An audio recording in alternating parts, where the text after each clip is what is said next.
نحمده نصلي على رسوله الكريم أما بعد فأعوذ بالله من الشيطان الرجيم بسم الله الرحمن الرحيم اللهم فقهنا في الدين وعلمنا التأويل رب اشرح لي صدري ويسر لي أمري واحلل عقدة من لساني يفقه قولي آمين يا رب العالمين.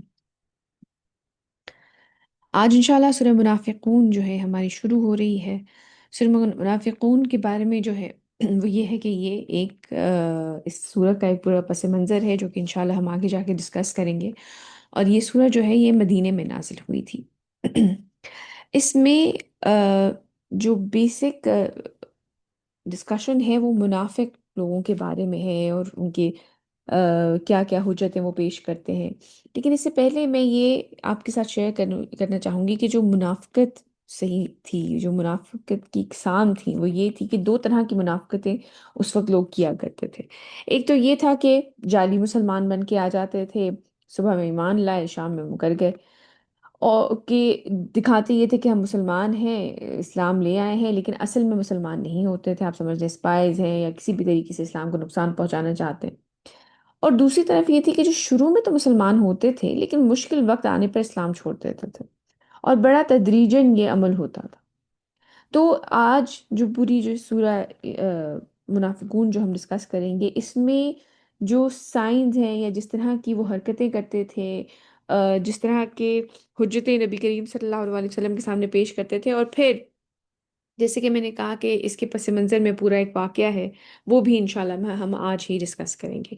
یہ 28ویں پارے کی آخری کی سورج میں سے ہے۔ چلیے سٹارٹ کرتے ہیں۔ اعوذ باللہ من الشیطان الرجیم، بسم اللہ الرحمن الرحیم۔ إذا جاءك المنافقون قالوا نشهد إنك لرسول الله والله يعلم إنك لرسوله والله يشهد إن المنافقين لكاذبون۔ اے نبی صلی اللہ علیہ وسلم، جب منافق آپ کے پاس آتے ہیں تو کہتے ہیں ہم گواہی دیتے ہیں کہ بے شک آپ اللہ کے رسول ہیں، اور اللہ جانتا ہے کہ یقیناً آپ اس کے رسول ہیں، اور اللہ گواہی دیتا ہے کہ یہ منافقین یقیناً جھوٹے ہیں۔ یعنی کہ یہ جو کہہ رہے ہیں یہ اپنے دل سے نہیں کہہ رہے ہیں، یہ اس چیز پہ اگر یہ کہہ رہے ہیں کہ ہم گواہی دیتے ہیں کہ بے شک آپ اللہ کے رسول ہیں، لیکن یہ دل سے اس بات کو مانتے نہیں ہیں جو یہ کہہ رہے ہیں، جو چیز اس چیز کو یہ ٹیسٹیفائی کر رہے ہیں، وہ دل سے اس بات پہ یقین نہیں رکھتے۔ بے شک اللہ تعالیٰ جانتے ہیں کہ یقیناً آپ اس کے رسول ہیں، لیکن اللہ سبحانہ تعالیٰ اس بات کی بھی گواہی دے رہے ہیں کہ یہ ایکچولی میں بلیو نہیں کرتے جو یہ الفاظ اپنے زبان سے نکال رہے ہیں۔ اتخذوا أيمانهم جنة فصدوا عن سبيل الله إنهم ساء ما كانوا يعملون۔ انہوں نے اپنی قسموں کو ڈھال بنا رکھا ہے، اور یہ اللہ کے رستے سے رک گئے ہیں۔ بہت ہی برا کام ہے جو یہ لوگ کر رہے ہیں۔ اس وقت جب انسان، آپ یہ سوچیں، منافق لوگ اس وقت نبی کریم صلی اللہ علیہ وسلم کے پاس آتے تھے، جب بھی کوئی جہاد کے لیے یا اللہ سبحانہ تعالیٰ کی راہ میں خرچ کرنے کے لیے ان کو اس چیز کی طرف دعوت دی جاتی تھی، تو شروع میں تو انسان چھوٹی موٹی حجتیں بناتا ہے کہ یہ مجبوری ہے، یہ مسئلہ ہے، اس لیے نہیں ساتھ دیا جا سکتا۔ پھر آہستہ آہستہ جب ان کی یہ بار بار حجتیں کر رہے ہیں، بار بار بہانے بنا رہے ہیں، تو لوگوں کو بھی اندازہ ہو جاتا ہے کہ یہ تو ہر دفعہ ہی بہانہ بنا رہے ہوتے ہیں۔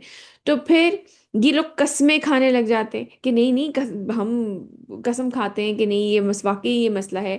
اور پھر آہستہ آہستہ انسان کا یہ ایٹیٹیوڈ ڈیولپ ہوتا ہے کہ بھئی ہر دفعہ ہم صفائیاں پیش کر رہے ہیں اور ہر دفعہ ہم قسمیں کھا رہے ہیں، تو پھر اس کے اندر اس کی ایک ایروگینس، اس کی عزت نفس آگے آ جاتی ہے، اور پھر وہ اس طرح کی حرکتیں کرنا شروع کرتا ہے۔ تو انہوں نے اپنی قسموں کو ڈھال بنا رکھا ہے، اور یہ اللہ کے رستے سے رک گئے ہیں۔ بہت ہی برا کام ہے جو یہ لوگ کر رہے ہیں۔ مطلب یہ دیکھیں کہ انیشلی دین اسلام کا نور ان کے دلوں میں ان کے آیا، اور پھر اس کے بعد اپنی نفس کی خواہشات کو پوری کرنے کے لیے یا اپنی ضدوں کو پوری کرنے کے لیے انہوں نے اسلام کے پیغام کو ماننے سے آہستہ آہستہ اس سے دور ہوتے گئے، وہ انکار کرتے گئے۔ ذلك بأنهم آمنوا ثم كفروا فطبع على قلوبهم فهم لا يفقهون۔ یہ اس وجہ سے ہے کہ یہ لوگ ایمان لائے پھر کافر ہو گئے، تو ان کے دلوں پر مہر لگا دی گئی، یعنی کہ پہلے ایمان تو لے آئے اللہ سبحانہ تعالیٰ کے جو بات جو نبی کریم صلی اللہ علیہ وسلم ان کے سامنے میسج لے کے آئے تھے اس کے اوپر ایمان تو آ گیا، بات تو حق لگی، لیکن آہستہ آہستہ اس کا کفر کرنا شروع کر دیا، انکار کرنا شروع کر دیا، جو پیغام ان کے سامنے آ رہا تھا ان کو ماننے سے انکار کرنا شروع کر دیا، کسی بھی وجہ سے، اپنی اپنی تکبر کی وجہ سے یا اپنے دل کی کینہ کی وجہ سے، آہستہ آہستہ اس پیغام سے وہ دور ہوتے چلے گئے اور وہ کافر ہو گئے، تو ان کے دلوں پر مہر لگا دی گئی ہے، بس یہ سمجھنے سے عاری ہو گئے، اب جو اصل حق ہے ان کو یہ بات انہیں سمجھ میں نہیں آئے گی۔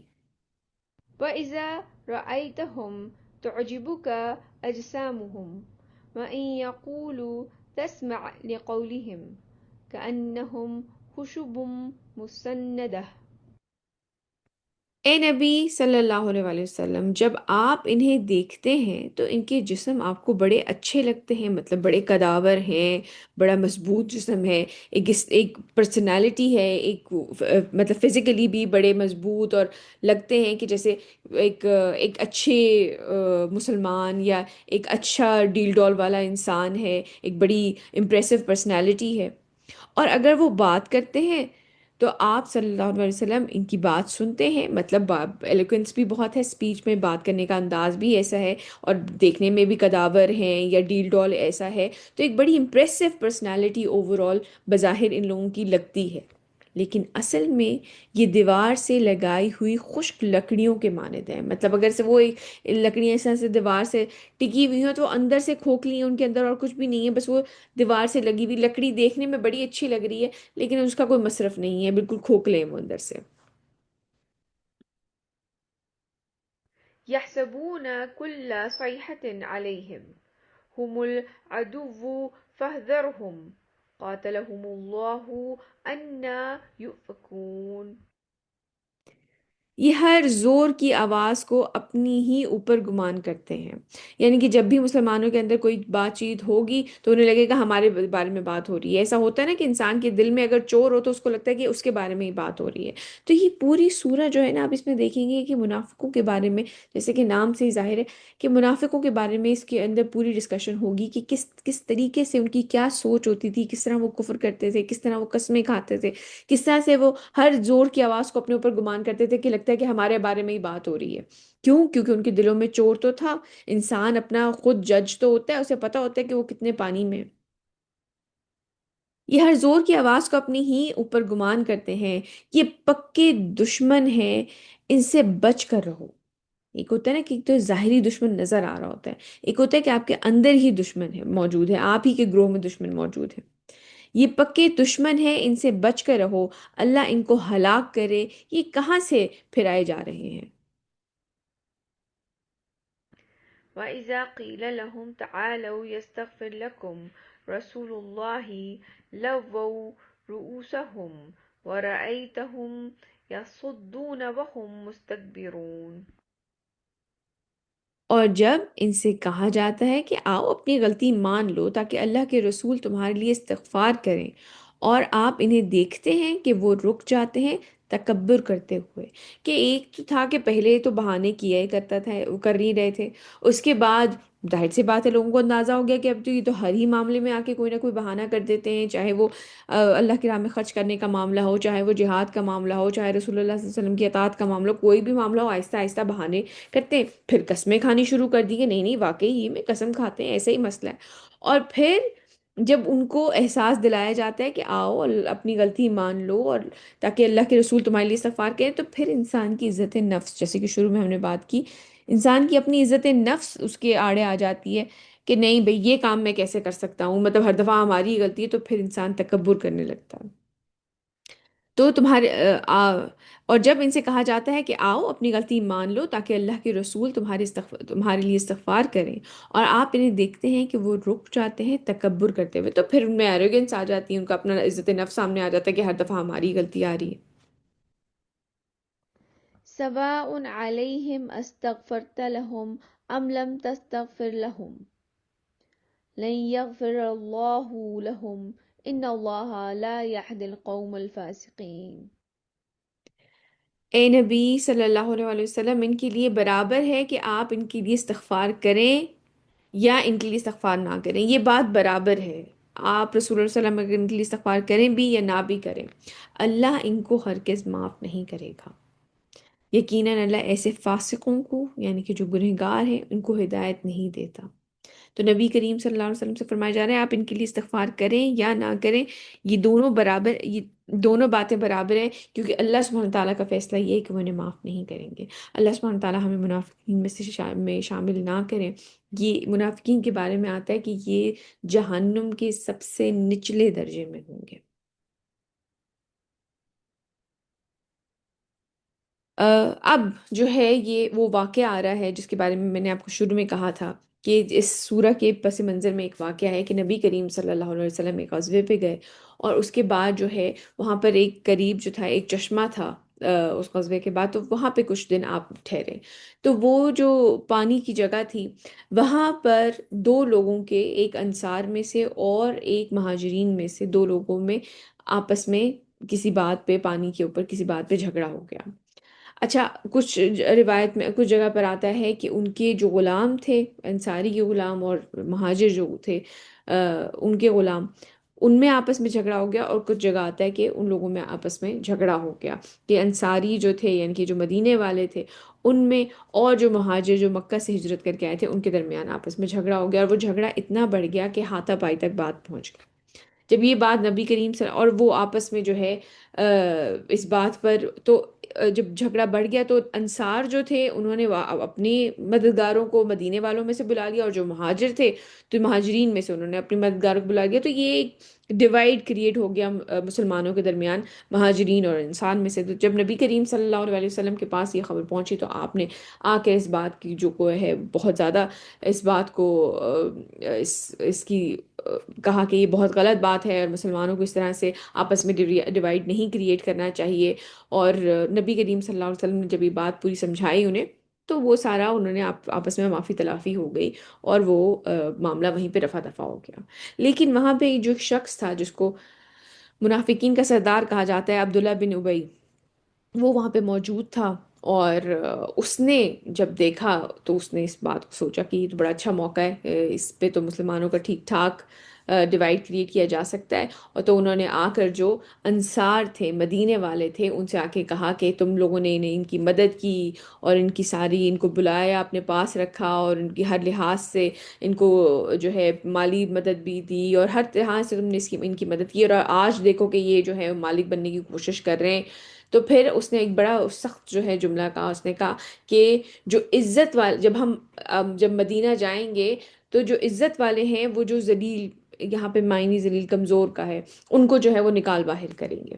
تو وہاں پر جو ہے ایک صحابی موجود تھے، تو انہیں جب انہوں نے یہ بات سنی تو انہیں یہ بات اچھی نہیں لگی، اور جا کے انہوں نے نبی کریم صلی اللہ علیہ وسلم سے اس بات کا ذکر کیا کہ اس طرح کی بات کی گئی ہے۔ تو اور نبی کریم صلی اللہ علیہ وسلم نے اب وہ جو منافق تھا اس کو بلایا، اور اس سے کہا کہ بھئی تم نے اس طرح سے بات کی ہے، تو وہ مکر گیا۔ تو اس کے بعد جو ہے جو صحابی تھے انہیں اچھی نہیں لگی یہ بات کہ بھئی یہ اس طرح سے مکر گیا ہے، اور میں نبی کریم صلی اللہ علیہ وسلم کے سامنے جھوٹا پڑ گیا ہوں۔ تو یہ آیات پھر نازل ہوئیں جس میں جو صحابی تھے ان کی اس بات کو سپورٹ کیا گیا۔ تو یہ جو ہے اس کا پس منظر ہے اس سورہ کا، اور آگے اب یہ جو آیتیں آ رہی ہیں یہ اس سے ریلیٹڈ ہے۔ هم الذين يقولون لا تنفقوا على من عند رسول الله حتى ينفضوا ولله خزائن السماوات والأرض ولكن المنافقين لا يفقهون۔ یہی ہیں وہ لوگ جو کہتے ہیں کہ مت خرچ کرو ان پر جو اللہ کے رسول صلی اللہ علیہ وسلم کے گرد جمع ہو گئے ہیں، یعنی کہ جو بھی وہاں پر لوگ جمع تھے نبی کریم صلی اللہ علیہ وسلم کے اوپر ایمان لائے تھے اور ان کے ساتھ آئے تھے، تو ان کے جو جمع ہو گئے ان پہ خرچ مت کرو یہاں تک کہ یہ منتشر ہو جائیں۔ مطلب جب ان کی مدد نہیں کی جائے گی، جب انصار ان کی مدد نہیں کریں گے، یہ تو خود ہی ادھر ادھر چلے جائیں گے۔ مطلب وہ obviously وہ خود تو منافق تھا، تو اسے ایمان کی قوت جو ہے، جو ایمان کی اٹریکشن ہے، اس کا تو اندازہ تھا نہیں۔ تو اس نے کہا کہ یہ پیسوں کی وجہ سے ارد گرد جمع ہوئے ہوئے، اگر ان کی پیسوں سے مدد نہیں کی جائے گی تو یہ خود ہی منتشر ہو جائیں گے۔ حالانکہ آسمانوں اور زمین کے خزانے تو اللہ ہی کے ہیں، لیکن منافقین اس حقیقت کا فہم نہیں رکھتے۔ یہ ایک بہت ہی امپورٹنٹ بات ہے۔ ہمیں اس چیز کا واقعی اندازہ نہیں ہے کہ اس وقت جتنی بھی آسائشیں ہمارے پاس موجود ہیں یہ تمام تر اللہ سبحانہ تعالیٰ کی ہمیں دی ہوئی ہیں۔ اور اگر یہ بات، اس بات کے اوپر ہمارا پختہ ایمان ہو، یقین سے بھرا ہوا ایمان اگر ہمارا اس بات پر ہو، تو پھر انسان کے اندر کوئی تکبر، کوئی منافقت، کوئی اور اس طرح کی نیگیٹو، کوئی شر والی چیز انسان کے اندر نہیں رہ سکتی۔ یہ موبائل جو ہم اس وقت استعمال کر رہے ہیں، یہ اللہ سبحانہ تعالیٰ کا ہمیں دیا ہوا ہے۔ اگر کوئی لیپ ٹاپ یوز کر رہا ہے، کوئی بیڈ ہے، کسی کے سر پہ چھت ہے، کوئی بھی چیز جو بھی ہمارے پاس ہے، ہمیں اس چیز کا احساس ہونا چاہیے وہ خالصتاً اللہ سبحانہ تعالیٰ کی طرف سے، وہ خیر صرف اور صرف اللہ سبحانہ تعالیٰ کی طرف سے ہمیں ملی ہوئی ہے۔ لیکن اللہ سبحانہ تعالیٰ فرما رہے کہ منافق اس حقیقت کا فہم نہیں رکھتے، وہ اس چیز کو انڈرسٹینڈ نہیں کرتے، وہ اس چیز کی ڈیپتھ تک نہیں پہنچ پاتے۔ ہمیں اندازہ ہے کہ ہاں جو کچھ ہمارے پاس ہے، یہ گھر ہے، کھانے کی چیزیں ہیں، پینے کا پانی ہے، ہر چیز جو ہے وہ اللہ سبحانہ تعالیٰ کی نعمت ہے، اللہ تعالیٰ کی دی ہوئی ہے، لیکن ہم اس چیز کو سمجھتے نہیں ہیں کہ وہ جب چاہیں ہم سے لے سکتے ہیں۔ اگر انسان کو اپنا مال خرچ کرتے ہوئے تکلیف ہو رہی ہے تو اس چیز کو سمجھ لے کہ یہ مال اللہ کا دیا ہوا ہے، وہ جب چاہیں کسی اور کو دے دیں وہ مال۔ تو یہی ہیں وہ لوگ جو کہتے ہیں کہ مت خرچ کرو ان پر جو اللہ کے رسول کی گرد جمع ہو گئے ہیں، یہاں تک کہ یہ منتشر ہو جائیں، مطلب ادھر ادھر ہو جائے، جب ان کو مدد نہیں ملے گی مالی تو یہ خود ہی ادھر ادھر ہو جائیں گے۔ حالانکہ آسمانوں اور زمین کے خزانے تو اللہ ہی کے ہیں، لیکن منافق اس حقیقت کا فہم نہیں رکھتے۔ يقولون لئن رجعنا إلى المدينة ليخرجن الأعز منها الأذل ولله العزة ولرسوله وللمؤمنين ولكن المنافقين لا يعلمون۔ وہ کہتے ہیں کہ اگر ہم مدینے لوٹ گئے تو جو طاقتور ہیں وہ لازماً نکال باہر کریں گے وہاں سے ان کمزور لوگوں کو، یعنی کہ جو وہاں پہ انصار ہیں، طاقتور ہیں، وہ مہاجرین کو وہاں سے نکال باہر کریں۔ حالانکہ اصل عزت تو اللہ، اس کے رسول اور مومنوں کے لیے ہے، لیکن منافق جانتے نہیں۔ اس کے بارے میں آتا ہے کہ جب یہ بات عبداللہ بن ابی جو منافقوں کا سردار تھا، اس کے بیٹے کو پتہ چلی تو وہ بہت ہی نیک اور شریف انسان تھے، اور جب وہ وہاں پر جب یہ واپس آئے مسلمان تو وہ مدینے کے جو دروازے تھے، جو وہ وہاں پہ کھڑا ہو گیا ان حدود پہ، اور اس نے تلوار لے کے کہ اگر تم نے یہ نہیں کہا کہ اللہ اور اس کے رسول اور مومنوں کے لیے عزت ہے تو میں تمہیں قتل کر دوں گا۔ تو مطلب وہ خود اتنے ایمان والے تھے، لیکن یہ بات جو تھی نبی اللہ سبحانہ تعالیٰ نے جو صحابی تھے ان کی آپ سمجھ لیں، جو انہوں نے بات کی تھی آ کے، انہوں نے جو حق بتایا تھا اس کی اس کو مضبوط کرنے کے لیے یہ آیتیں نازل ہوئی کہ اصل میں وہ جو تھے وہ بات حق کر رہے تھے۔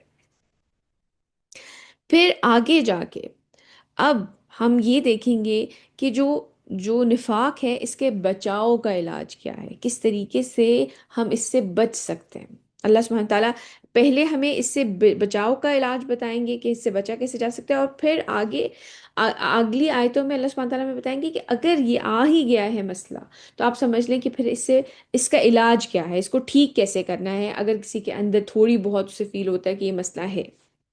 تو پہلا جو بات ہے کہ اس سے بچا کیسے جا سکتا ہے۔ يا أيها الذين آمنوا لا تلهكم أموالكم ولا أولادكم عن ذكر الله ومن يفعل ذلك فأولئك هم الخاسرون۔ اے اہل ایمان، تمہیں غافل نہ کرنے پائے تمہارے اموال اور تمہاری اولاد اللہ کی یاد سے۔ انسان اپنی پیسے سے یا اپنی اولاد کی محبت میں اس قدر گم ہو جاتا ہے کہ وہ پھر آپ کو اللہ کی یاد سے یہ چیزیں ہمیں غافل کر دیتی ہیں کہ کوئی اللہ ہے اور وہ اکاؤنٹیبل، ہم ان کے سامنے ہم اپنے اعمال کا، اپنی تمام تر جو بھی اپنی زندگی جس طریقے سے گزاری ہے اس کے لیے جواب دہ ہوں گے، یہ انسان بھول جاتا ہے۔ اور جو کوئی ایسا کریں گے تو وہی خسارے میں رہیں گے، تو نقصان اٹھانے والے وہی ہوں گے۔ تو یہ بات یاد رکھنی چاہیے کہ اولاد اور مال کی محبت بے شک بہت ہوتی ہے انسان کے اندر، خاص کر اولاد جو ہے وہ انسان کو بڑی پیاری ہوتی ہے اور انسان کا دل کرتا ہے کہ اس کے پاس خوب مال ہو، لیکن یہ دونوں چیزیں جو ہے نا یہ انفاق کو جنم دیتی ہے، منافقت کو جنم دیتی ہے۔ سوری ناٹ انفاق، انفاق تو اللہ تعالیٰ کی راہ میں خرچ کرنے کو کہتے ہیں، نفاق کو الف ہٹا دیں، نفاق، نفاق کو جنم دیتی ہیں، منافقت کو جنم دیتی ہیں۔ جب انسان دو حصوں میں بٹ کے رہ جاتا ہے کہ میں دین کا ہوں یا دنیا کا ہوں، یا مال جمع کروں اور اولاد پہ خرچ کروں اور میرے بہت زیادہ اولاد ہو، تو اس کے اوپر یہ چیز جو ہے وہ آپ کے ایمان کے اوپر غالب آ جاتی ہے، حاوی ہو جاتی ہے۔ تو اولاد اور مال کی محبت ہمیں اللہ سبحانہ تعالیٰ کی یاد سے غافل نہ کرے۔ یہ بات یاد رکھنی چاہیے کہ یہ نہ ہو کہ مال کمانے کی جستجو میں انسان سیاہ سفید ہر کچھ کرنے کو تیار ہو جائے، اور یہ نہ سوچے کہ جو میں مال کما رہا ہوں، جو بھی میرے پاس آ رہا ہے، کیا یہ صحیح ذرائع سے ہے، یا یہ ایسی ذرائع سے ہے جو کہ اللہ سبحانہ تعالیٰ کو ناراض کرے گی۔ اور دوسری چیز کہ میں اولاد کی محبت میں، ان کی آسائشیں پوری کرنے میں، ان کی ضرورتیں پوری کرنے میں، ان کو آج کل کے حساب سے مولڈ کرنے میں کچھ ایسے کام نہ کر بیٹھوں جس سے میرے اللہ سبحانہ تعالیٰ مجھ سے ناراض ہو جائے۔ جو بھی چیزیں کرنی ہے، یہ دونوں چیزوں میں مسئلہ کوئی نہیں ہے۔ آپ کے پاس اولاد ہے، آپ اللہ سبحانہ تعالیٰ کے مطابق ان کو ریز کریں تو یہ آپ کے لیے صدقہ جاریہ ہیں۔ آپ کے پاس مال ہے، آپ اللہ کی راہ میں خرچ کریں، حلال طریقے سے کمائیں، عبادت ہے، اللہ کی راہ میں بیچ میں خرچ کریں، اپنی اولاد کے اوپر خرچ کریں، اپنے گھر والوں کے اوپر خرچ کریں، اپنی بیوی کے اوپر خرچ کریں، اپنی ذات پہ جو ضرورت کی چیزیں وہ اس پہ خرچ کریں، کوئی حرج نہیں ہے۔ لیکن جب یہ چیزیں حاوی ہو جائیں اللہ سبحانہ تعالیٰ کے احکام کے اوپر، ان کی یاد کے اوپر، تب یہ چیزیں فتنہ بن جاتی ہیں، تب یہ چیزیں فتنہ بن جاتی ہیں۔ اور اگر کسی کے اندر، اگلی آیتیں ہیں، اگر کسی کے اندر یہ مرض، نفاق کا مرض، منافقت کا مرض، اگر یہ جنم لے ہی چکا ہے تو پھر کیا کرنا چاہیے؟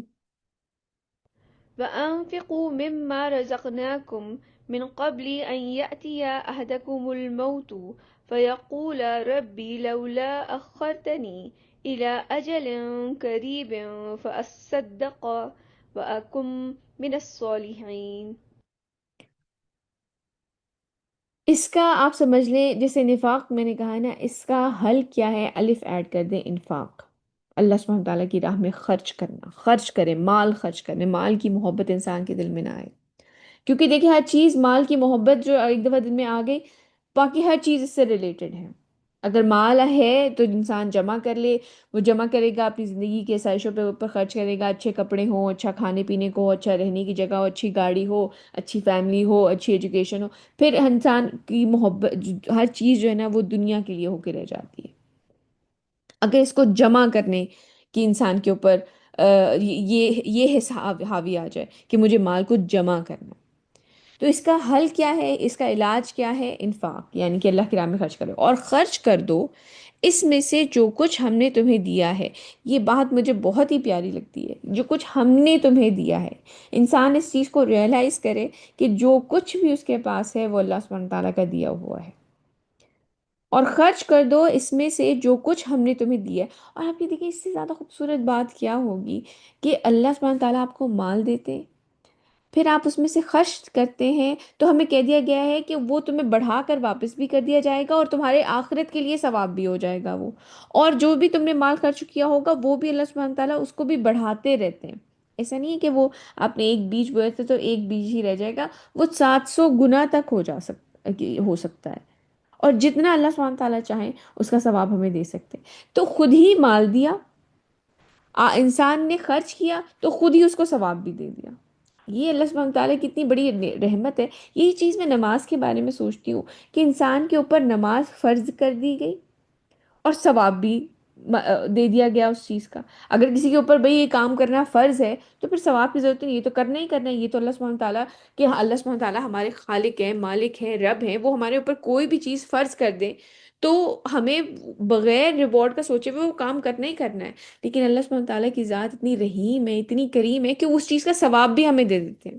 اسی طرح اگر آپ روزے کے بارے میں سوچیں تو آپ انسان روزہ رکھتا ہے، اس کے فزیکل بینیفٹس اس کو علیحدہ ملتے ہیں، اس کی فرض کی عبادت جو ہے اس کا ثواب اس کو علیحدہ ملتا ہے،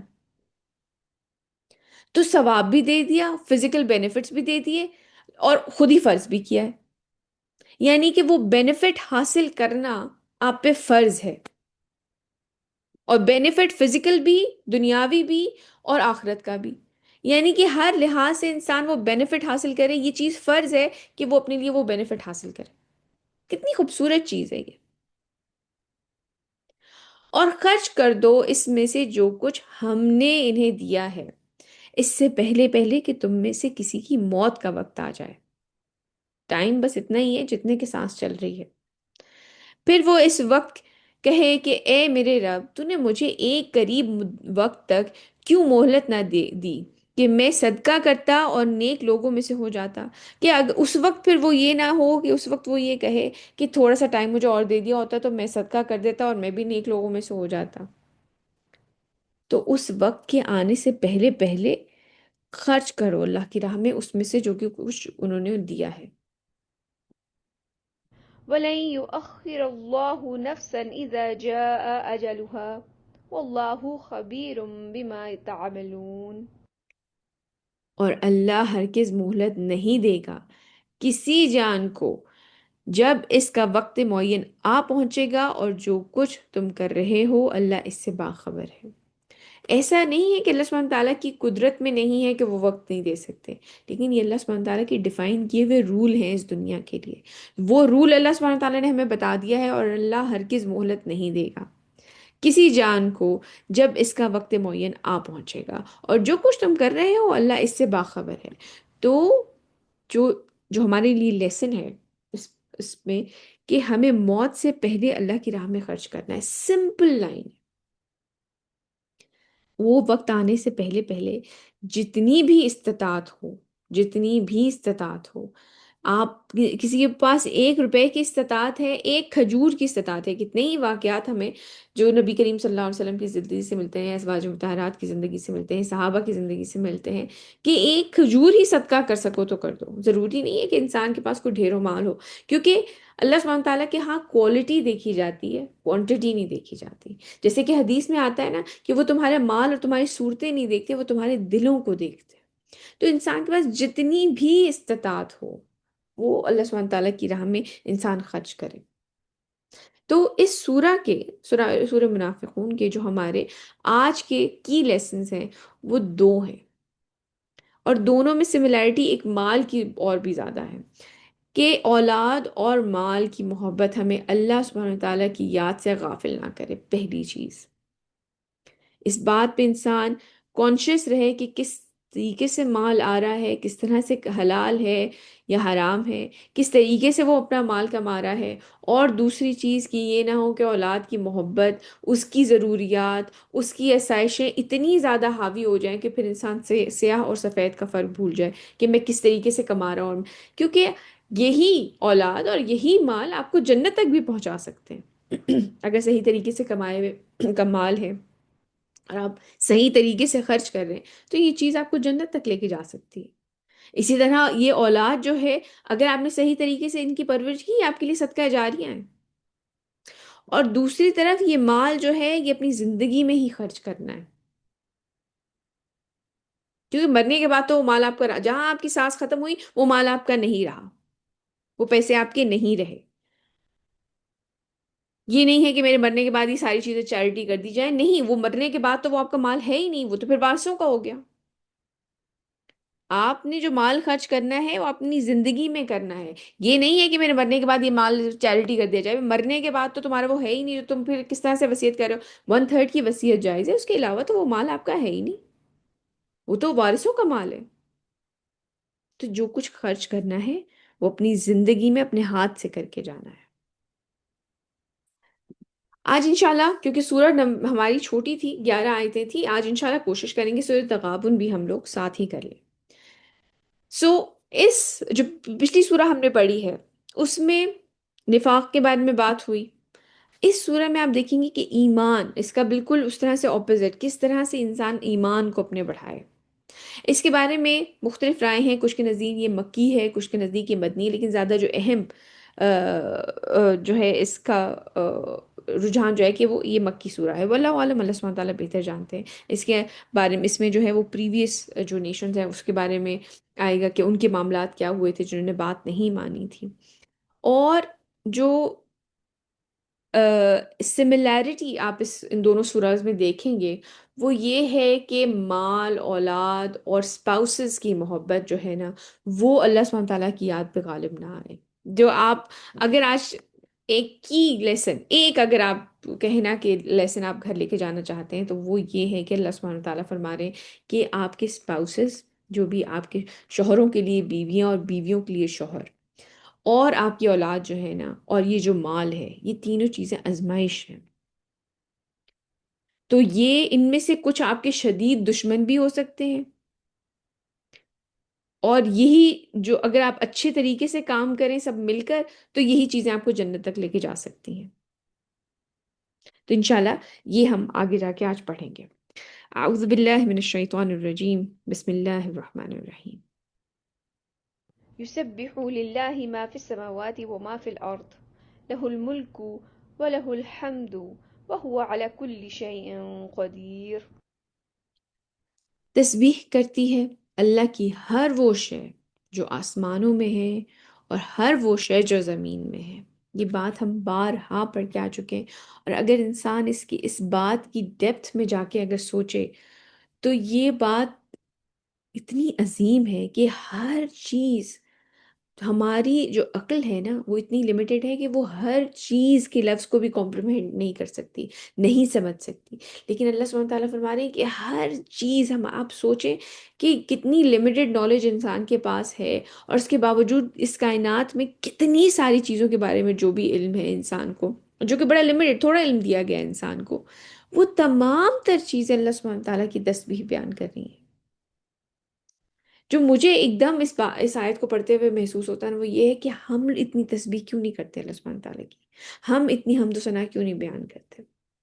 تسبیح کرتی ہے اللہ کی ہر وہ شے جو آسمانوں میں ہے، اور ہر وہ شے جو زمین میں ہے. اسی کی بادشاہی ہے، اور اسی کے لیے حمد ہے، اور وہ ہر چیز پر قادر ہے، کچھ بھی کر سکتے ہیں. هو الذي خلقكم فمنكم كافر ومنكم مؤمن والله بما تعملون بصير. وہی ہے جس نے تمہیں پیدا کیا ہے، پھر تم میں سے کوئی کافر ہے اور کوئی مومن ہے. کوئی کفر کی روش اختیار کرتا ہے، جیسے کہ حدیث میں آتا ہے کہ تمام جو انسان پیدا ہوتے ہیں، جو بچہ ہوتا ہے وہ مسلمان پیدا ہوتا ہے، اور اس کے بعد اس کے جو ہے ماں باپ جو ہیں وہ اس کا اس کو کوئی کرسچن بن جاتا ہے، کوئی یہودی بن جاتا ہے، کوئی کافر بن جاتا ہے، کوئی بدھسٹ بن جاتا ہے. حالانکہ ہر انسان، ہر بچہ جو ہے وہ فطرت پہ پیدا ہوتا ہے اور دین اسلام پہ پیدا ہوتا ہے. پھر انسان کے آگے اپنی جدوجہد ہے کہ وہ کس طرح سے اس جس مذہب پہ، جو اصل مذہب ہے، اسی تلاش میں نکلتا ہے یا نہیں نکلتا ہے، یا اپنے آپ کو اس دنیا میں ہی کھو دیتا ہے. وہی ہے جس نے تمہیں پیدا کیا ہے، پھر تم میں سے کوئی کافر ہے اور کوئی مومن، اور جو کچھ تم کر رہے ہو اللہ اسے دیکھ رہا ہے. خلق السماوات والأرض بالحق وصوركم فأحسن صوركم وإليه المصير. اس نے آسمانوں اور زمین کو پیدا کیا حق کے ساتھ، اور اس نے تمہاری صورت گری کی، تو بہت ہی عمدہ صورت گری کی، کیا ہی بہترین فارم انسان کی بنائی ہے. کبھی انسان اپنے اوپر ہی تھوڑی اگر کوئی انسان ریسرچ کر لے، تو اس کو احساس ہو کہ اس کے اپنے اندر کتنے ہی میریکلز چھپے ہوئے ہیں. اگر یہ دماغ کے بارے میں آپ پڑھنا شروع کریں، دل کے بارے میں، مختلف آرگنز کے بارے میں آپ پڑھنا شروع کریں، اپنے لمز کے بارے میں پڑھیں، کیا کچھ ہے انسان کی، ایک ایک آرٹری، ایک ایک وین، کیا کچھ نہیں ہے. آپ کا پورا جسم میریکل سے بھرا ہوا ہے. حکم ربی ہے، کس طرح سے چل رہا ہے، کس طرح سے ایک دم سے بند ہو جاتا ہے، اور پھر چاہے پوری دنیا کا پیسہ لگا لے، پوری دنیا کی اکوپمنٹس لگا لے، انسان دوبارہ ریوائیو نہیں ہو سکتا. ایک وہ دل ہے جو دھڑک رہا ہے، وہ کیا ہے، وہ سوائے حکم ربی کی اور کیا ہے بتائیں مجھے. اللہ تعالیٰ کے حکم کے بغیر اور وہ کیا ہے جو کہ وہ بیٹ کر رہا ہے. کبھی آپ اپنی پلس کو محسوس کریں تو آپ کو احساس ہو کہ وہ جو ایک دھک دھک دھک دھک مستقل چل رہی ہے، وہ سوائے حکم ربی کی اور کیا ہو سکتا ہے. اور کس قدر میریکلز انسان کے جسم کے اندر چل رہے ہیں. اس نے آسمان و زمین کو پیدا کیا حق کے ساتھ، اور اس نے تمہاری صورت گری کی بہترین، یعنی کہ فارم بنائی تو بہت ہی عمدہ صورت گری کی بے شک، اور اسی کی طرف سب کو لوٹنا ہے۔ لیکن آپ یہ دیکھیں کہ ایک طرف اللہ سبحانہ تعالیٰ فرما رہے ہیں میں نے تمہاری صورت گری کی، اور کیا ہی عمدہ صورت گری کی، اور دوسری طرف ایک دم سے بات آئی اور اسی کی طرف تمہیں لوٹنا ہے۔ تو یہ بٹوین دا لائنز کیا ہے؟ بٹوین دا لائنز پہ تو کچھ ہوگا نا۔ ایک طرف پیدا کیا ہے، صورت گری کی ہے، اور اسی کی طرف تمہیں لوٹنا ہے، تو ہمیں اس چیز کا احساس ہونا چاہیے کہ ہماری اس بہترین تخلیق کا ایک مقصد ہے، کوئی وجہ ہے کہ یہ اتنی السلام علیکم میم۔ بہترین۔ جی بیٹے۔ السلام علیکم۔ وعلیکم السلام ورحمۃ اللہ۔ اچھا میم، مجھے نا ایک بات شیئر کرنی تھی یہاں پہ کہ لائک میں نے نا ہم سب نے آبزرو کیا ہوگا کہ مطلب بہت سارے لوگوں کی عادت ہوتی ہے کہ نا وہ ہر کسی کے اوپر مطلب ہیومن کا وہ جانور کے اوپر بھی کرتے ہیں کہ یہ زیادہ پیارا ہے اور ہوں یہ کم پیارا ہے۔ مطلب ہوں مجھے اتنا برا لگ رہا ہوتا ہے کہ ہم کیسے کہہ دیتے ہیں کہ وہ زیادہ پیارا ہے وہ کم پیارا ہے۔ ہم وہ ایک وہ بصارت ہوتی ہے نا کہ ہم وہ دیکھیں کہ اس کو بنایا کس نے، تو وہ ہوں کتنا پیارا ہے اور ہر صحیح ہے۔ کلر کمپلیکشن بہت پیارا لگتا ہے، یونیکنیس ہے۔ بالکل بالکل آپ نے صحیح کہا، یہ ایک ہم بالکل جب اس ڈفرینٹ طرح سے پرسپیکٹیو ہے، نیچر کو بالکل۔ انجوائے، یس ہم جب اس طرح سے دیکھنا شروع کرتے تو ہمیں پھر اللہ تعالیٰ کی ہر چیز خوبصورت لگنے لگتی ہے، نیچر بہت پیاری لگتی ہے پھر۔ ہر لیکن چیز ہر وقت نقص نکالنا تو پھر عجیب سا، بہت مطلب ایسا لگتا ہے کہ بیزار ہے، ہم دنیا سے ہی بیزار ہیں۔ وہ کئی دفعہ ہوتا ہے کہ انسان کے اپنے اندر کے کمپلیکسز ہوتے ہیں، زیادہ تر وہ لوگ جو کہ اس طرح سے دوسروں کے اوپر بات کر رہے ہوتے ہیں ان کے اپنے کمپلیکسز ہوتے ہیں جو کہ اصل میں باہر نکل کے آ رہے ہوتے ہیں۔ بات ساری یہ ہے کہ ہمیں لگتا ہے کہ یہی دنیاوی زندگی ہی میں جو بھی فارم، کوئی شکل یا جو بھی جو کچھ ہے یا جو بھی بیوٹی کے معیار انسان نے بنا لیے، بس یہی دنیا سب کچھ ہے، بجائے اس کے کہ لوگوں کے اخلاق کے اوپر یا ان کی اپ برنگنگ کے اوپر یا کس طرح کا کردار ہے اس کے اوپر انسان توجہ دے یا کیا بات اگلا کر رہا ہے، یہ بہت امپورٹنٹ ہے۔ تو یہ ایک بڑا ڈفرینٹ پوائنٹ ہے اسی سورہ، اسی آیت کو لے کے، جزاک اللہ فار شیئرنگ۔ لیکن کہنے کا جو میرا مقصد ہے وہ یہ ہے کہ آپ یہ دیکھیں کہ اللہ سبحانہ تعالیٰ کہہ رہے ہیں کہ کیا ہی عمدہ فارم بنائی ہے اور تم نے میری طرف لوٹ کے آنا ہے، تو بٹوین دا لائنز کیا ہے کہ وہ یہ ہے کہ یہ جو بہترین فارم بنائی گئی ہے، اللہ سبحانہ تعالیٰ خود تعریف کریں کہ ہم نے تمہاری صورت گری کی ہے اور کیا ہی عمدہ صورت گری کی ہے، تو یعنی کہ اس بہترین تخلیق کا کوئی مقصد ہوگا نا۔ ایسے ہی تو دنیا میں نہیں بھیج دیا گیا، ایسے ہی تو نہیں کہہ دیا گیا کہ آدم کو سجدہ کیا جائے، اس کو بہترین تخلیق کسی کسی وجہ سے کہا گیا ہے نا، یعنی کہ پھر کوئی مقصد ہے۔ آپ اگر کوئی سوٹ سلواتے ہیں، ایک کپڑا ہی اگر اسٹچ کرواتے ہیں تو اس کا مقصد ہوتا ہے آپ نے پہننا ہے۔ آپ نے کوئی کھانا پکایا ہے تو اس کا مقصد ہے آپ نے کھانا ہے۔ آپ نے کوئی علم حاصل کیا ہے تو اس کا مطلب ہے کہ آپ نے اس کو اس طرح سے استعمال کرنا ہے۔ ہر چیز کا ایک مقصد ہوتا ہے نا۔ تو اگر یہ اتنا یس میم، مطلب میں بہترین انسان کی یہی سوچتی تخلیق ہے۔ ہوں کہ مطلب اگر ہم اس چیزوں سے باہر نکل آئے نا تو ہمارے جو سراؤنڈنگ کے لوگ ہیں نا ان کی زندگی بہت آسان ہو جائے گی۔ بالکل بہت بالکل۔ مطلب لوگ بیچارے اپنے اندر کی جس اسٹرگل سے لڑ رہے ہیں نا، بہت آسان ہوتا ہے اوپر سے مطلب آ کے اور اسے بتا کے چلے جانا کہ تمہارا رنگ تو ایسا ہے، تمہارے منہ پہ تو دانے ہیں، تم تو ہوں ایسے لگ رہے ہو، تم تو ویسے لگ رہے ہو، اپنے دانتوں کو جا کے علاج کرواؤ، مطلب کچھ بھی بہت سارے لوگ ہیں۔ تو مطلب اب ویسے وہ بےچارا اتنی انسیکیورٹی میں پتا نہیں وہ اس پر کیا سوچ رہا ہوگا، کیا سمجھ رہا ہوگا، آپ آ کے اس کے منہ پہ بول کے چلے جا رہے ہیں۔ بالکل بالکل، یہ تو بیسک، میں کہتی ہوں بہت ہی بیسک لیول کی انسان کے اندر اتنی اویئرنیس ہونی چاہیے کہ وہ کسی اور کے اوپر اس طرح کی بات نہ کرے، کیونکہ انسان نے خود تو اپنے آپ کو تخلیق کیا نہیں، اور اللہ سبحانہ تعالیٰ کہہ رہے ہیں میں نے تمہیں بہترین تخلیق کیا ہے، یعنی کہ جو جس طرح جس صورت میں بھی ہے وہ بہترین ہے۔ لیکن اس وہی بات ہے، اگین اس چیز پہ ایمان ہونا، اس چیز کا شعور ہونا، وہ کہاں سے آتا ہے کہ انسان جب خود اپنے علم کو بڑھائے، اپنا فہم بڑھائے۔ اور آپ یہ دیکھیں بیٹے، جیسے کہ ابھی آپ نے بات کی، مجھے اس سے بھی خیال آیا کہ میں نے ابھی پچھلے دنوں ایک بچی سے پوچھا، میں نے کہا کہ اچھا مجھے یہ بتائیے کہ اسلام کو اتنا سپریڈ کرنے کی ضرورت کیا تھی؟ جو خلیفہ ہیں جیسے کہ حضرت عمر کے دور میں جس طرح سے اسلام سپریڈ ہوا ہے، اور آپ یہ دیکھیں کہ پھر آگے جا کے جس طرح سے رومن امپائر، پرشین امپائر کو مسلمانوں نے چیلنج کیا ہے، اور پھر جس طرح سے اسلام سپریڈ ہوتا چلا گیا، اس کی کیا ضرورت تھی؟ کیا اس کی ضرورت یہ تھی کہ جو بھی اس وقت کے خلیفہ تھے ان کا نام اونچا ہو، اور انہیں یہ ہو لوگوں دنیا میں کہ ان کی اتنی بڑی سلطنت تھی؟ کیا مقصود یہ تھا اس بات سے کہ اسلام کو سپریڈ کیا جائے؟ کیا خیال ہے آپ؟ اسلام کو پھیلانے کا مقصد کیا تھا؟ کیا ضرورت ہے کہ پوری ہم اس چیز کی جدوجہد میں لگے رہیں کہ جی پوری دنیا میں اسلام ہو؟ مطلب آپ دیکھیں نا کہ روم تک پہنچ گئے، پرجیا تک پہنچ گئے، نیچے اسپین تک پہنچ گئے، یورپ تک اسلام پہنچ گیا تھا۔ کیوں اتنی ایکسپینشن کی ضرورت تھی؟ کیا خیال ہے آپ کا؟ کیا آبجیکٹو تھا؟ کیا آبجیکٹو یہ تھا کہ بھئی جو بھی اس طرح اس وقت کا بادشاہ یا خلیفہ ہے اس کو اس کا نام ہوگا، وہ لوگ اس کی واہ واہ کریں گے کہ بھئی دیکھو کتنا زبردست، اتنی بڑی سلطنت پہ یہ حکومت کر رہا ہے؟ میم آئی تھنک میں سمجھ رہی ہوں اس کا یہ آبجیکٹو کہ کیونکہ اسلام کو ہم جنرلی مطلب یہ کہتے ہیں کہ اسلام بہت بیکورڈ ہے اور یہ، لیکن اسلام ان سینس فارورڈ ہے، بہت زیادہ ماڈرن ہے۔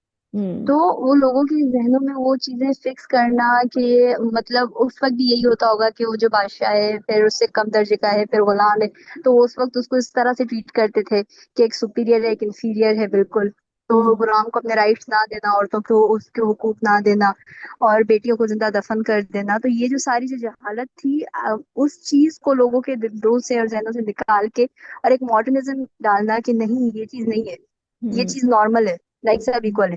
ہوں جیسے کہ میں نے کہا کہ جیسے خلفاء بھی جو تھے وہ تو مطلب ان کے ایمان کی تو گواہی جو ہے نبی کریم صلی اللہ علیہ وسلم نے مطلب ان کی شہادت کے بارے میں ان کی زندگیوں میں بتا دیا تھا، ان کی اتنے اتنے پختہ ایمان تھے۔ تو ایکسپینشن کا مقصد میں پوچھنا چاہ رہی ہوں، اصل میں ایکسپینشن کا مقصد یہ نہیں تھا کہ اسلامی ریاست کو پھیلایا جائے کہ بھئی تاکہ اسلام کا نام روشن ہو۔ اس کا مقصد یہ ہے کہ جب کہ آپ کا یہ ایمان پختہ ہے کہ یہ دین اللہ سبحانہ تعالیٰ کی طرف سے ہے اور یہ عدل پہ مبنی ہے، تو اس کا مطلب یہ ہے کہ پوری دنیا پر یہ عدل والا نظام قائم ہو۔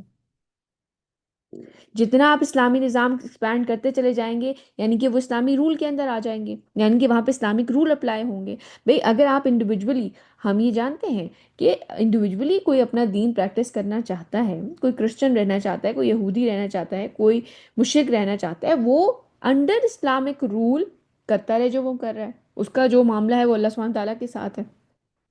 لیکن جو پراپر اس جگہ کا جو گورننگ رول ہے وہ اسلامی ہوگا، کیونکہ وہ عدل میں مبنی ہے۔ اور یہ ہے اس بہترین تخلیق کا مقصد، کہ پوری دنیا پہ اللہ سبحانہ تعالیٰ کا قانون رائج ہو، کیونکہ ہمارا ایمان ہے، ہم یہ بات جانتے ہیں کہ یہی وہ صحیح سسٹم ہے جو کہ دنیا کو تباہی سے بچا سکتا ہے۔ آج کی وار سچویشن میں آپ یہ دیکھیں کیا کچھ نہیں ہو رہا، کوئی سیاہ سفید کچھ نہیں ہے۔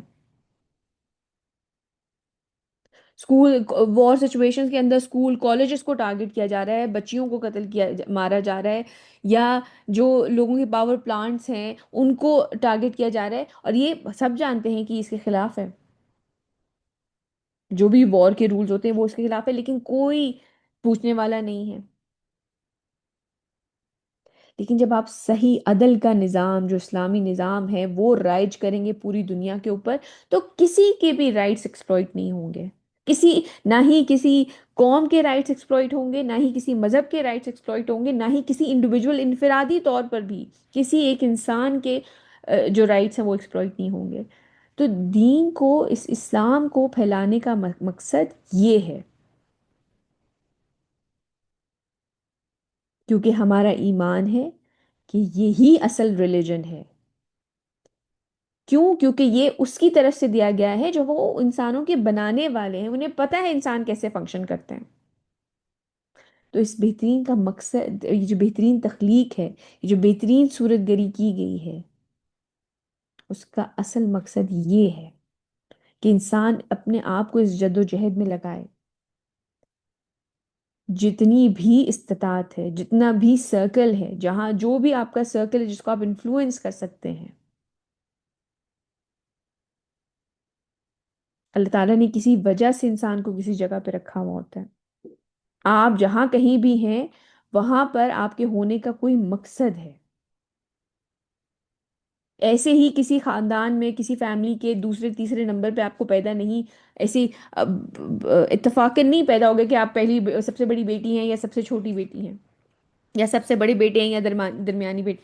دیر از اے ریزن کہ آپ کون سے نمبر پہ کس وقت پہ اس دنیا میں آئے ہیں، کس گھر میں آئے ہیں. آپ کا ایک بہت انفلوئنس ہو سکتا ہے اس گھر کے اوپر.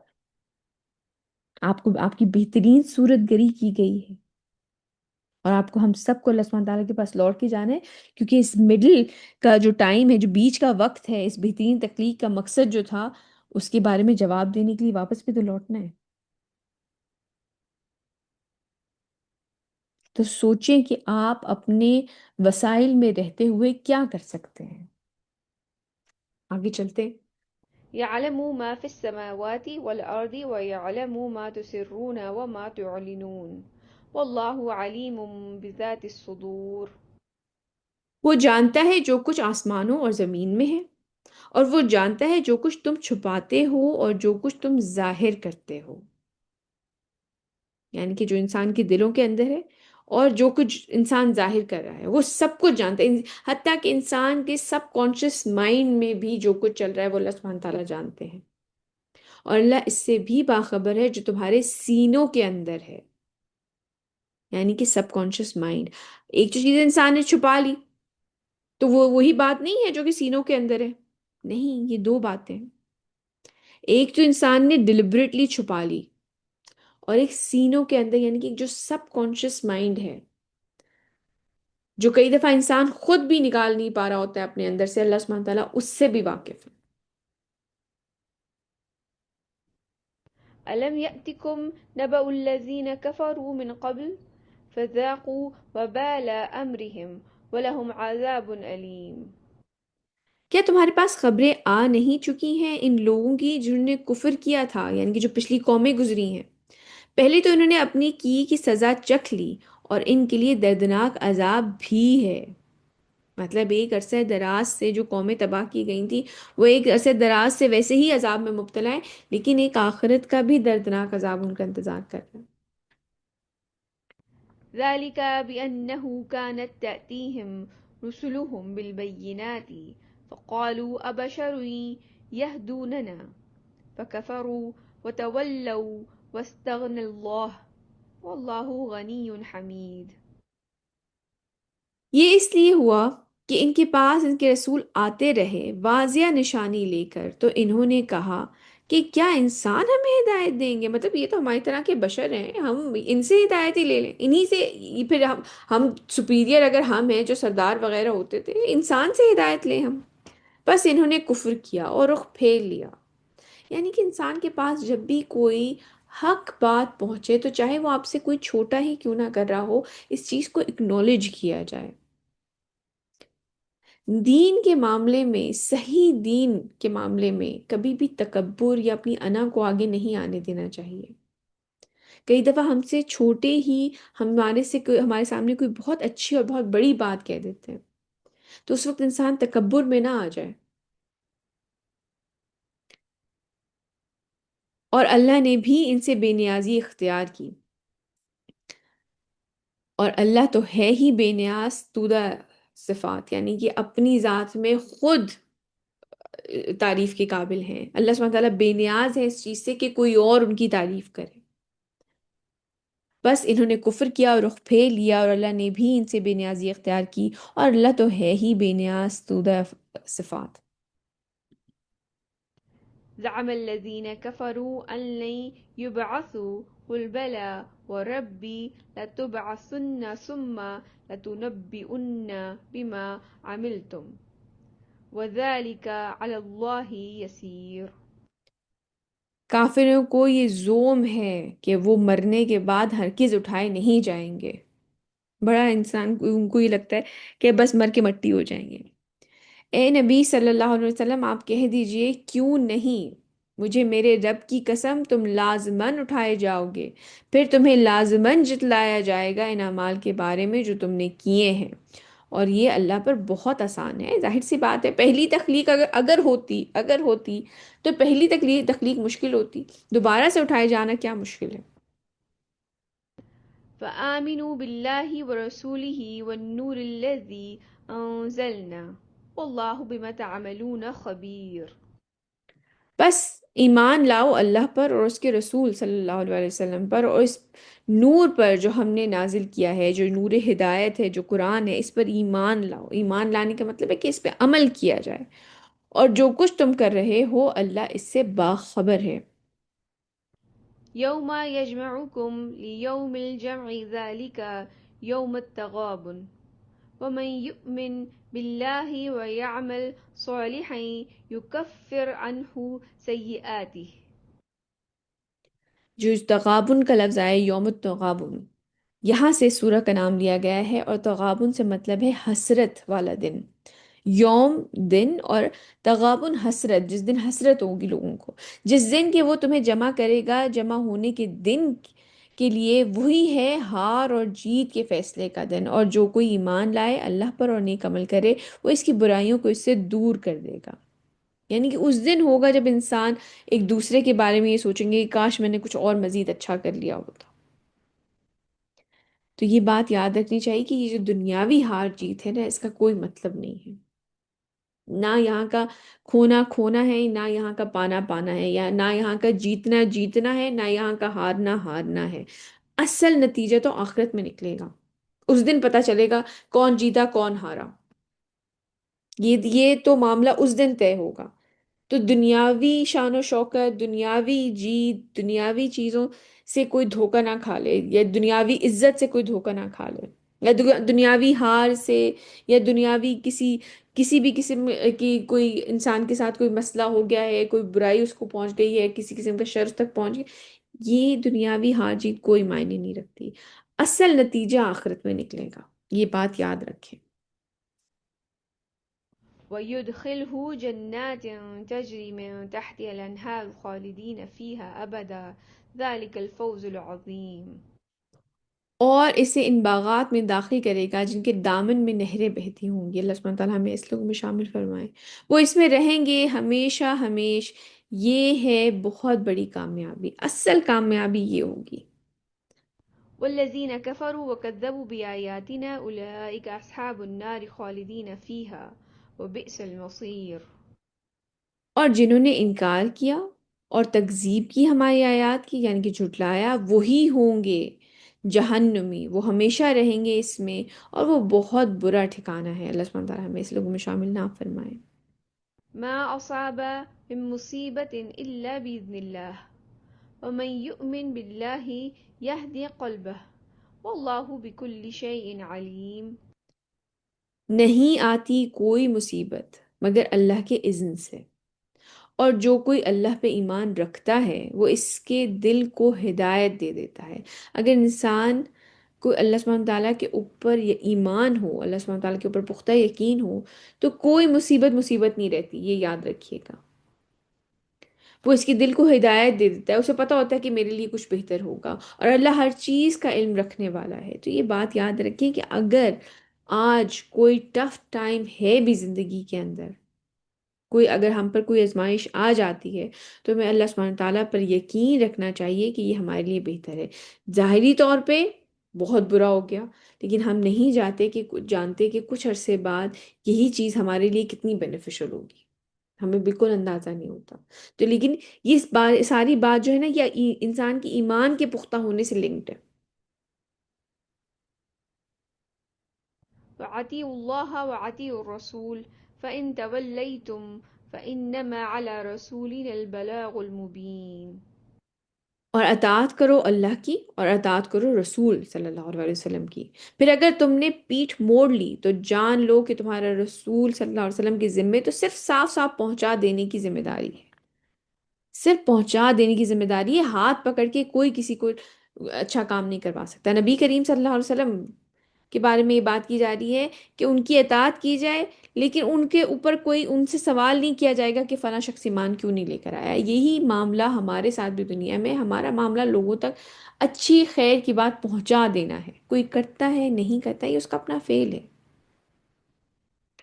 الله لا إله إلا هو وعلى الله فليتوكل المؤمنون.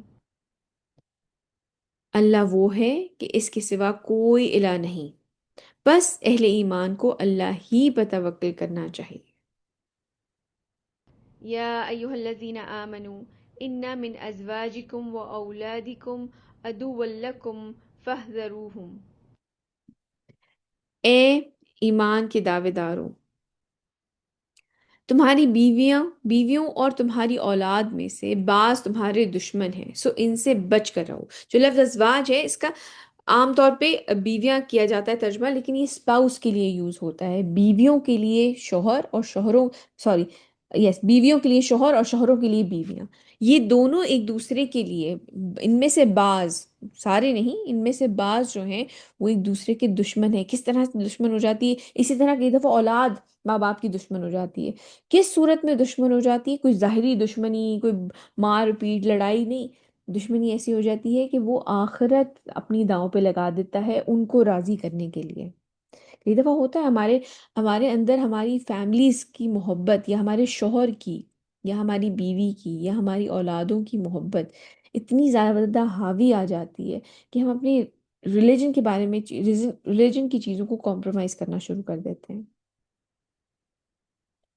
تو یہ بات ہمیشہ یاد رکھیں کہ اللہ اور اس کے رسول کی اطاعت کے سامنے کسی اور کی اطاعت نہیں ہے، چاہے وہ آپ کا شوہر ہے، یا بیوی ہے، یا وہ آپ کی اولاد ہے۔ یہ بات یاد رکھیں، اور اگر وہ آپ کو اللہ اور رسول کی اطاعت سے روک رہے ہیں، یا آپ کے لیے مشکل بنا رہے ہیں اس کی اولاد کو، ان کی اطاعت کو، اللہ اور ان کے رسول کی اطاعت کو اگر وہ مشکل بنا رہی ہے، اولاد یا اسپاؤس، میاں یا بیوی، تو یہ یاد رکھیں ایسی اسپاؤسز اور ایسی اولاد جو ہے وہ پھر آپ کے ساتھ دشمنی نکال رہی ہے، کیونکہ اس نے آپ کی آخرت کو داؤ پہ لگا دیا ہے۔ یہ بہت بڑی آزمائش ہے، یہ بہت بڑی آزمائش ہے انسان کے لیے، اس لیے ثابت قدم رہیں، خود کو اور ان کو آگ سے بچائیں، یہ بات یاد رکھیے گا، نہ کہ اس بہاؤ میں بہہ جائیں کہ باقی سب اپنے شوہروں کو یا اپنی بیویوں کو اور اپنی اولادوں کو خوش کرنے میں لگے ہوئے ہیں تو شاید ہم نے بھی یہی کرنا ہے۔ نہیں، ہماری زندگیوں کا مقصد صرف ایک ہے، وہ ہے کہ اپنے اللہ کو راضی کرنا ہے، اللہ کی اطاعت اور رسول کی اطاعت کرنی ہے، اور ان دونوں کی اطاعت میں کسی اور کی اطاعت نہیں ہے۔ جب ان کی اطاعت کی جائے گی، جب اللہ اور اس کے رسول نے کسی بات پہ آپ کو فیصلہ سنا دیا ہے، کوئی حکم آپ تک پہنچ چکا ہے کہ کسی بھی اسپیسیفک معاملے میں آپ کی زندگی سے ریلیٹڈ اللہ تعالیٰ نے یا رسول اللہ صلی اللہ علیہ وسلم کا یہ حکم ہے، تو پھر کسی اور کا حکم نہیں مانا جائے گا، چاہے وہ آپ کی بیوی ہو، چاہے وہ آپ کا شوہر ہو، چاہے وہ آپ کی اولاد ہو، چاہے وہ آپ کے ماں باپ ہو، پھر کسی کا حکم نہیں مانا جائے گا۔ یہ بات ہمیشہ یاد رکھیے گا۔ وإن تعفوا وتصفحوا وتغفروا فإن الله غفور رحيم۔ اور اگر تم معاف کر دیا کرو اور چشم پوشی سے کام لو، یعنی کہ درگزر کر دو اور بخش دیا کرو، تو اللہ بہت بخشنے والا، نہایت رحم، نہایت مہربان ہے۔ تو اگر اس کے بعد وہ معافی مانگ لیں، اپنے جو معاملات ہیں وہ درست کر لیں، یا ان کے ساتھ سختی کا معاملہ نہیں، کئی دفعہ یہ ہوتا ہے کہ ہم لوگ اپنے دین فالو کروانے کے لیے بھی اپنے اسپاؤسز کے ساتھ بڑی سختی کا معاملہ کرتے ہیں، بیویاں اپنے شوہروں کے ساتھ بڑی سخت ریجڈ ہو جاتی ہیں، اور اولاد کے ساتھ بڑی اپنی ریجڈ ہو جاتی ہیں، یا شوہر جو ہیں وہ اپنی بیویوں کے ساتھ یا اپنی اولاد کے ساتھ بہت ریجڈ ہو جاتے ہیں، اور معاف نہیں کر رہے ہوتے ہیں، ان سے ذرا سی کوئی غلطی ہو جائے، کوئی کوتاہی ہو جائے۔ جیسے میں ایک اسکالر کا سن رہی تھی، انہوں نے کہا ایک شخص کی شادی ہوئی، کچھ عرصے بعد طلاق دے دی، حالانکہ بیوی بہت اچھی تھی، انہوں نے کہا جی کیوں طلاق دے دی؟ انہوں نے کہا وہ میرے ساتھ جو تھی وہ اس کے اوپر مختلف قسم کے جو اسلامک ٹاپکس کے اوپر لیکچرز ہوتے تھے ان پہ نہیں جایا کرتی تھی، یا حلقات میں نہیں جایا کرتی تھی، حالانکہ وہ بڑی اچھی، مطلب نماز روزے کی پابند تھی، اس کی اطاعت کرتی تھی، سب کچھ تھا، لیکن بس وہاں نہیں جاتی تھی، تو اس وجہ سے ان بیسس کے اوپر طلاق دے دی۔ یہ غلط ہے۔ یا اگر کئی دفعہ شوہر جو ہیں وہ نماز روزے کے پابند ہیں، ویسے دیندار ہیں، لیکن اس طرح سے ان محفلوں میں اگر نہیں جا پا رہے ہیں کسی بھی ریزن سے، ہر انسان کا اپنا ایک جرنی ہوتی ہے، اگر وہ نہیں جائے تو اس وجہ سے شوہر کے ساتھ اپنے تعلقات بگاڑ لیے، یا اپنی بیوی کے ساتھ اس وجہ سے تعلقات بگاڑ لیے، یا اگر اولاد کئی دفعہ آپ کی بات نہیں مان رہی ہے دین سے ریلیٹڈ، تو آپ ان کے ساتھ بہت زیادہ سختی کا معاملہ، مار پیٹ شروع کر دیتے ہیں کئی دفعہ والدین، کہ جی باقاعدگی سے قرآن نہیں پڑھ رہے ہیں تو مار پیٹ شروع کر دی، یا برا بھلا کہنا شروع کر دیا، یا ہر وقت کے تانے دینے شروع کر دیے۔ یہ والا ماحول نہیں رکھنا چاہیے، بلکہ اللہ سبحانہ تعالیٰ فرما رہے ہیں اگر تم معاف کر دیا کرو اور چشم پوشی سے کام لو اور بخش دیا کرو، درگزر کا معاملہ اگر کرو، تو اللہ بہت بخشنے والا، نہایت مہربان ہے۔ تو اب انسان اپنی طرف سے اچھی نصیحت کرتا رہے، اپنے آپ کو بچا کے چلتا رہے۔ اگر آپ ان کے منہ میں حرام کا لقمہ نہیں ڈال رہے تو بھی آپ ان کے ساتھ فیور کر رہے ہیں، لیکن اگر اس کے باوجود کوئی آپ کے مطابق نہیں چل پا رہا ہے یا آپ کے لیول آف ایمان پہ نہیں ہے، تو اس کا مطلب یہی نہیں ہے کہ ان کے ساتھ برا سلوک کیا جائے۔ پھر آپ درگزر کریں، چشم پوشی کریں، آپ معاف کر دیں، بخش دیں، اور اللہ سبحانہ تعالیٰ بہت زیادہ بخشنے والے ہیں۔ سب سے بڑی بات تو یہ کہ ایسے معاملات میں دعا کی جائے اپنے اسپاؤس کے لیے، اپنے شوہر کے لیے یا اپنی بیوی کے لیے اور اپنی اولاد کے لیے، ان معاملات میں دعا کی جائے۔ ہدایت صرف اللہ کی طرف سے ہے۔ انما اموالکم و اولادکم فتنہ واللہ عنده اجر عظیم۔ تمہارے مال اور تمہاری اولاد تمہارے لیے امتحان ہے، ٹیسٹ کے طور پہ دیا گیا ہے۔ یہ محبت جو ہے نا، یہ بھی اللہ تعالیٰ کی طرف سے دلوں میں ڈالی گئی ہے۔ اگر آپ کے اندر آپ کی اولاد کی محبت ہے، اور اللہ ہی کے پاس اجر عظیم ہے۔ فاتقوا الله ما استطعتم واسمعوا وأطيعوا وأنفقوا خيرا لأنفسكم ومن يوق شح نفسه فأولئك هم المفلحون۔ تھوڑا سا ٹائم اوپر جا رہا ہے، لیکن ہماری صرف دو آیتیں رہ گئی ہیں، تو انشاءاللہ ہم اس کو کمپلیٹ کرتے ہیں۔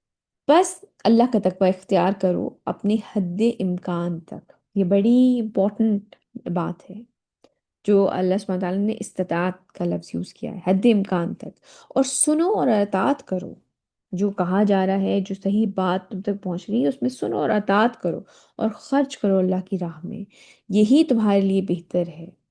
اور جو کوئی اپنی جی کے لالچ سے بچا لیا گیا، یعنی کہ اس نے یہ لالچ نہیں کیا کہ یہ چیزیں میں اپنے لیے روک لوں، یہ مال اپنے لیے روک لوں، تو ایسے ہی لوگ ہوں گے فلاح پانے والے۔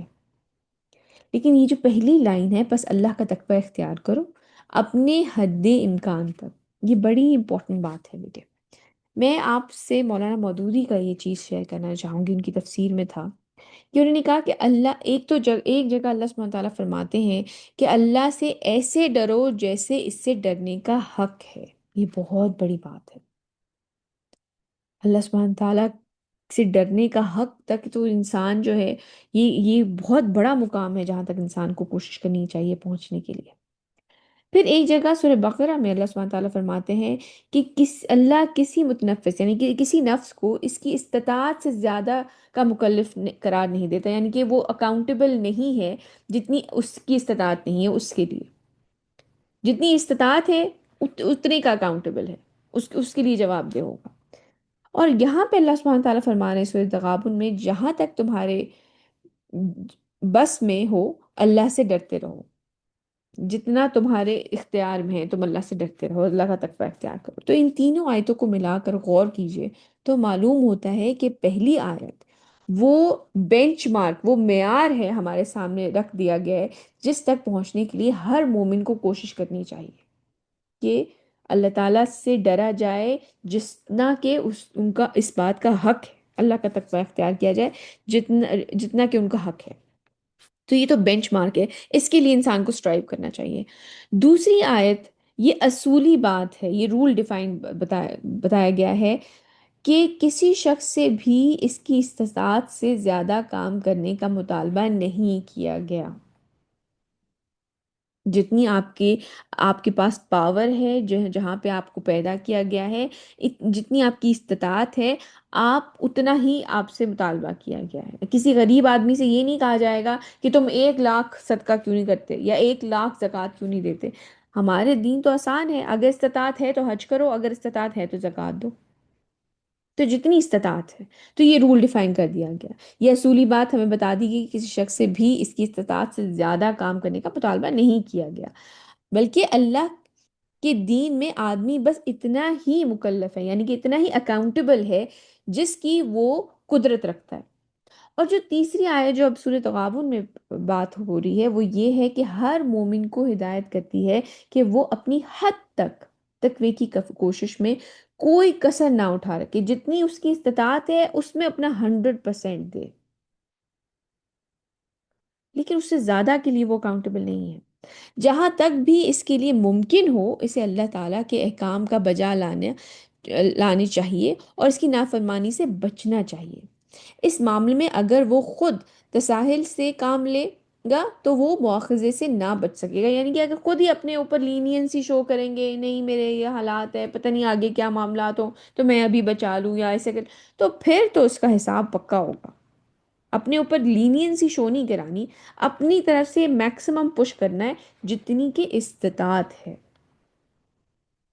اگر زکوٰۃ کی جتنی استطاعت ہے تو یہ نہیں کہا گیا کہ بڑھ کے دو، اگر زکوٰۃ کی استطاعت نہیں ہے، زکوٰۃ کے اتنا مال نہیں ہے کہ اس پہ زکوٰۃ دی جائے، تو کہا نہیں گیا کہ آپ سے زکوٰۃ دیں۔ یا حج اگر آپ نہیں استطاعت رکھتے تو نہیں کہا گیا کہ آپ قرض اکٹھے کریں اور آپ حج پہ جائیں، ایسا نہیں کہا گیا۔ البتہ جو چیز اس کی مقدرت یعنی قدرت سے باہر ہوگی، اور اس کا فیصلہ اللہ ہی بہتر کر سکتا ہے۔ اللہ تعالیٰ جانتے ہیں کہ کتنی چیزیں قدرت سے باہر تھیں، کہ کیا چیز کس کی جو قدرت سے واقعی میں باہر ہے، اس کے معاملے میں اس سے باز پرس نہیں کی جائے گی۔ تو اس پوائنٹ کو یاد رکھیں، جتنی استطاعت ہے اتنا ہی سوال کیا جائے گا، لیکن اس استطاعت میں رہتے ہوئے اپنا 100% شو کرنا ہے۔ إن تقرضوا الله قرضا حسنا يضاعفه لكم ويغفر لكم والله شكور حليم۔ اگر تم اللہ کو قرض حسنہ دو گے تو وہ اسے تمہارے لیے کئی گناہ بڑھا دے گا، یہ بات ہم نے پہلے بھی کی ہے، اور تمہیں بخش دے گا، اور اللہ شکور یعنی کہ قدردان بھی ہے، اور حلیم یعنی کہ بردبار بھی۔ اللہ تعالیٰ معاف بھی کرنے والے ہیں، اور اللہ تعالیٰ سے بڑھ کے تو خیر قدردان کوئی ہے ہی نہیں۔ جتنا انسان کرتا ہے اللہ سبحانہ تعالیٰ کہ میں تمہیں بڑھا کے دوں گا، اور بردبار اتنے ہیں کہ فوری پکڑنی ہی ہو جاتی۔ عالم الغيب والشهادة العزيز الحكيم۔ جاننے والا ہے چھپے اور کھلے سب کا، وہ بہت زبردست ہے، کمال حکمت والا۔ آج کا ہمارا لیسن یہیں تک۔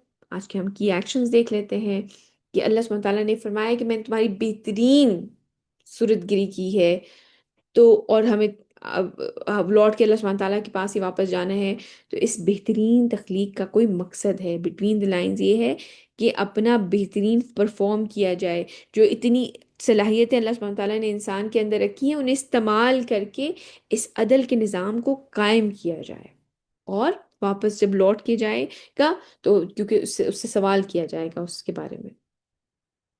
اس کے ساتھ ساتھ دنیا کی ہار جیت، کوئی ہار جیت نہیں ہے، اصل نتیجہ آخرت میں نکلے گا، آخرت میں پتہ چلے گا۔ دنیا میں کسی کو عزت دیا جا رہی ہے، مال دی جا رہی ہے، بہت ہی کوئی فیمس ہو رہا ہے، اس کا کوئی تعلق نہیں ہے کہ اللہ سبحانہ تعالیٰ آپ کے بارے میں کیا سوچتے ہیں، نتیجہ آخرت میں نکلے گا۔ اور اس کے ساتھ ساتھ اگر کوئی آزمائش آ بھی جاتی ہے تو اس بات پہ پختہ یقین رکھیں کہ یہ ہمارے لیے بہتر ہوگی، ہمارے لیے ضرور اس میں کوئی نہ کوئی خیر نکل کے آئے گی، اور یہ مسٹ ہے، یہ ایسا ہی ہے، 100% ایسا ہے کہ جو بھی سچویشن آپ کے اوپر آئی ہوئی ہوتی ہے، کوئی آزمائش آپ کے اوپر آئی ہوئی ہوتی ہے، تو انشاءاللہ اس میں اللہ سبحانہ تعالیٰ نے آپ کے لیے کوئی نہ کوئی خیر رکھی ہوئی ہوتی ہے۔ سبحانک اللہم و بحمدک اشہد ان لا الہ الا انت استغفرک و اتوب الیک۔